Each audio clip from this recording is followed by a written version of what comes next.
Ես ընդհանրապես դեմ եմ, երբ անընդհատ խոսում են միայն այն մասին, որ այստեղ կարևոր է միայն որ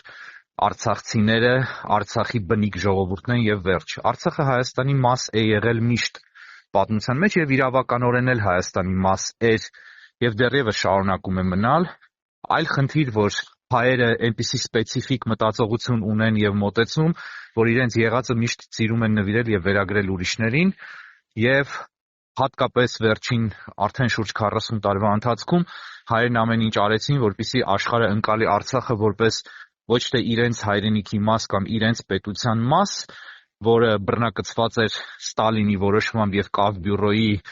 Կովկասյան բոլշևիկյան ապօրինի բյուրոյի ապօրինի որոշմամբ Ադրբեջանին, այլ որ դա իբրև թե Ադրբեջանի տարածք էր։ Դրա համար ես դեմ եմ ընդհանրապես, երբ խոսում են միայն արցախցիների այնտեղ ապրելու մասին։ Դա Հայաստան էր, Հայաստանի մաս էր եւ դեռևս շարունակում է մնալ, ինչ էլ որ հայերը ասեն եւ հետո ադրբեջանցիները ասեն։ Հիմա բուն հարցին արձագանքեմ, պատճառները կարծում եմ մեկից ավելի են։ Առաջին պատճառն այն է, որ ադրբեջանցիները մշտապես շատ ավելի ուժեղ, ավելի իմաստուն եւ ավելի գործունակ եւ գործունյա լոբբի ունեին խորհրդային ղեկավարությունում։ Ալիևը, Հայր Ալիևը, Հեյդար Ալիևը ինքը բարձր պաշտոններ էր զբաղեցրել, եղել էր նաեւ Պոլիտբյուրոյի անդամ, ուներ ազդեցություն, դա մեկ։ Երկրորդ հերթին երբևէ պատմության մեջ հայ-թաթարական, այսինքն հայ-ադրբեջանական եւ հայ-թուրքական հակամարտությունում եւ խնդրում հայկական հարցում Ռուսաստանը երբևէ չի ունեցել պրոհայկական դիրքորոշում։ Քանի որ Ադրբեջանի թիկունքում թեև անգամ Ադրբեջանը խորհրդային հանրապետություն էր, բայց այնուամենայնիվ կանգնած էր Թուրքիան, իսկ Թուրքիան Ռուսաստանի կողմից մշտապես անգամ ՆԱՏՕ-ի անդամ եղած ժամանակ դիտարկվում էր որպես պոտենցիալ դաշնակից ՆԱՏՕ-ի ներսում, ի հակասություն ՆԱՏՕ-ի մյուս երկրներին, որին մենք ականատես եղանք իհարկե խորհրդային միության փլուզումից հետո հատկապես վերջին 10 տարիներին, երբ այդ դաշնակցությունը բնականորեն դարձավ շատ տեսանելի, ապա հասկանալի է, որ հայերը որևէ շանս չունեին եւ նաեւ իրենց չէին թողել ունենալու Ռուսաստանի եւ Սովետական միության աջակցությունը Արցախը վերամիավորելու հարցում։ Բայց ձևավորվել էր մի սերունդ, որը պարադոքսալ կերպով խորհրդային պրոպագանդայի եւ կայսերական պրոպագանդայի հայրենասիրության ալիքի վրա խորհրդային միությունը հայրենասիրություն էր պրոպագանդում իր հանդեպ, բայց դա բնականաբար նաեւ ազդում եւ անցնում էր փոքր հանրապետություններին, այսպես կոչված հանրապետություններ, թե դրանք ադմինիստրատիվ միավորներ են, եւ Հայաստանում ձևավորվել էր այդ սերունդը, որը հայկական ազգային որոշակի գիտակցություն ուներ եւ պայքարը վերցրեց իր ձեռքը եւ վերամիավորեց, ոչ թե միացրեց, այլ վերամիավորեց Արցախը Հայաստանի այս հատվածին։ Հետո երբ արդեն ամեն ինչ իր տեղն ընկավ եւ այդ սերունդի մտածողությունը մշուշվեց եւ մարդիկ վերադարձան հանձնվողականության եւ ամեն ինչ թուրքերին զիջելու իրենց սովորությանը եւ հոգու կանչին, ամեն ինչ իր տեղն ընկավ եւ տեղի ունեցավ 2020 թվականը, որը եփվում էր